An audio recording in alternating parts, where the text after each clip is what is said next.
became millionaires or made more millions around the 2019, 2020 era on up. And then a lot of people who had all of this, we had a grace period to stack so much money and create so many new opportunities with people sitting at home. And so many people made nothing out of it. You know what I'm saying? They're in a worse situation than now. So that's why there's a movement of new leaders that are not just teaching people things of society and social justice. These are that third. People are teaching people how to make money, how to like really monetize their ideas and their thoughts and their creativity. And that's the wave that's the era that we're in. And people really need to tap in and really understand it and take heed to it, because us just talking to talk is done. Those days are done. Talking to mobilize and march, no. We need capital. We need power. We need land. You know what I mean? I was with my bro today, Fahim. We talking about land. You know what I'm saying? So that's the vibe that we need to be on specifically. You know what I'm saying? So, and that's where people want to start getting more confidence and more freedom, because the nation was giving us confidence back then. You know what I'm saying? Right. Post civil rights, we were just defeated and weak and soft, turning the other cheek. You know what I mean? We needed that confidence, and they gave us a shot in the arm. Post civil rights. First, my brain entered. He said pre. I was like, nah, we was tough. No, you said post. Yeah, after. Post was our first Obama, if you will. It's the first Trojan horse. You understand? Post, I'm talking about when they murked Stokely, when they murked King, when they murked Malcolm. You know what I'm saying? Are they talking? They actually gave us the so-called civil rights. Nah, I'm talking about the civil rights movement. It got really bad after they murked Dr. King. Yeah. And then the Democratic Party switched narratives, right, on the Republican Party, right, and or at the JFK and Dr. King. You understand me? And then that's when the game changed. Boy versus Brown education, the whole nine. And people forgot what reality was, because it was when you have there's this analogy.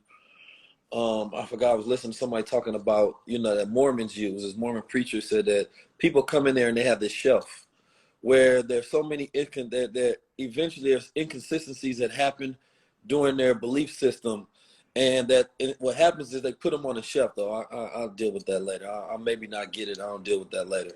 But the shelf gets so heavy, right, that one day there's a situation that makes it break, and then that's when people end up leaving, right?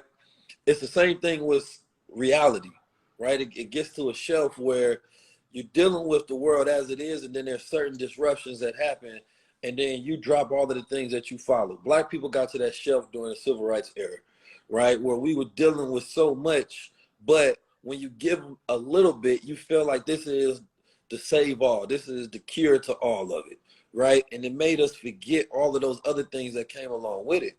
But the reality of it is that it made us worse off, not better off. Most of the changes that we get in society that we accredit to politics is really technology. You understand me? And we have where we say that times are getting better when it's really the technology that's gotten better in the ways that we use them to gain more access and more rights. It's stuff that we gave to ourselves. And so we then attribute the changes to policies and all of these different things, when in reality, there has been no greater change that has come besides Facebook, right, and the internet. That social media gave us more rights and access and wealth and money and voices and platform than any political party could ever take credit for. Let's just be honest. You understand me? Because these things would have not changed if they was able to slowly roll out and continue to maintain power in the way that they've managed to do so thus far. 100%. Social, you're right. Social, it's funny because now Black people, because of social media, thanks to social media, Black people seeing how much bullshit is behind the Democratic Party. You know what I'm saying? Like how this red and blue is two sides of the same coin. You know what I mean? And I love it, man. Like the proliferation of social media into everyone's lives, and then giving everybody a voice until we get shut off. You know what I'm saying? It's perfect. You know what I mean? Because people are seeing like what's what, and this is like leaders and subculture is becoming more dominant now and more prevalent to people. You know what I mean? When it used to be just the gatekeepers on, you got to wait until 6 o'clock for the news show to come on. You know what I'm saying? And the bullshit programming. I don't think most people don't even take the news serious anymore, and I love that. You know what I'm saying? It's all a joke. I think Donald Trump, for that fake news comment, I think it was probably the most paradigm shifting quote of his entire presidency. Fake news, because black people have always said that. Of course, we've always talked about the news being fake. Conspiracy. What happened was is during his presidency, what was known as this box of conspiracies became mainstream norms, right? Like the news being fake was something that was thrown in a conspiratorial corner. You understand me? Of people who have these theories against the government. But then when a president says it, right? No, that's fake news. That comes from them. It's a small group of people who run it. Legitimizes it. Yeah, legitimizes it. Now it's mainstream, and now people have legs to walk on and be like, well, the president said it. It's acknowledged, and as long as there's conversation about it, it's real. That's the thing about reality. Like, a mass group of people are talking about anything makes it real. So belief into any system gives it life, right? It breathes life into it. And so, like, our thing about us, though, right? Whether you're regarding yourself as a color, a term, based on the landmass and connection you have there, your environmental makeup, right? Everything is real as long as you use it and define yourself by it. We may box one thing as a belief, which makes a connection to, religion and spirituality, and that's real because it's belief. But then a person will say, well, the other things aren't real. Well, these are just beliefs. Everything in society is belief, right? We think we have certain belief systems that are in this box, but everything that we say, feel, hear, understand, acknowledge is part of our belief system. And once you can wrap your mind around that, I believe in all these things, therefore they are real. Therefore, if you change your belief system, then you can change what exists and what is real. So my goal for me, to wrap at this point, I was talking with my brother Rashid earlier, and I'm doing a high level conversation on just the lack of color in the world and how our world is based on computer design, right? Not human design anymore, because human designs with imagination. If you go through, look at all logos of the past and the way we've designed brands of the past, buildings, we used to design things with vast array of feeling, emotion, and imagination. Now, the one or two companies that still capture emotion and imagination. You walk outside and you see little color, right? The whole world is already moving to an AI matrix. So and the most dangerous things you can get people to get rid of is their imagination, right? Because once a person doesn't have imagination, then they are slaves to the reality that there is, and it leaves them stuck there. But it could be one person in the world that imagines a better world, and that color becomes infectious. So you imagine a world is black and white, and this person is spreading their imagination to everybody. They're getting visions, they're getting belief, and then eventually people that develop skill and artisan will start to develop the world that they talked about. So that's why ideas of the past are now being worked on in the present, because they have been passed down in the DNA through imagination. And that's why it's the most important people to get our people to start thinking outside. Fuck a box. The box don't exist. It's whatever you want the world to be. You can paint that shit in your image, and your image can be reflected in your reality. That's a fact, bro. That the spirit of what you said is literally why I'm saying I'm divorcing myself from all of this, from the culture in general here in the West, in the United States, the Western Hemisphere, because once you start accepting everything that they give you, like you're this, you guys are African American. Why? What country in Africa am I? You know what I'm saying? Like, what do you mean African? That's a whole continent, right? But nonetheless, who cares? You're a lot, like, for me, it's like this. I remember when I was young and I would have jobs, right?